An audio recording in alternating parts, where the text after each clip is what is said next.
problem we are facing today in this country, that we cannot get electricity supplies adequately or efficiently, it is because we have a problem in distribution. We cannot continue like that. We presented to the council the solution to the problem immediately.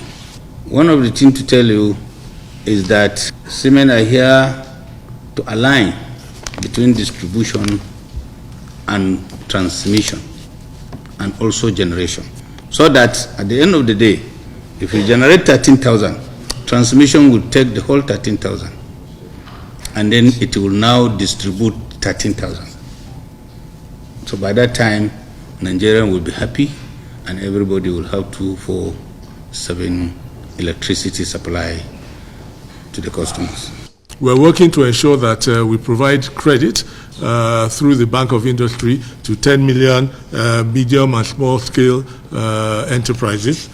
We are trying to raise $500 million from the African Development Bank for technological innovation. By 2023, we are hopeful that Nigeria will be amongst the first 70 countries on the Ease of Doing Business Index. The Council was gracious enough to approve this project because of the huge potential that it has for the food security policy and our desire to make agriculture a focal instrument of our economy.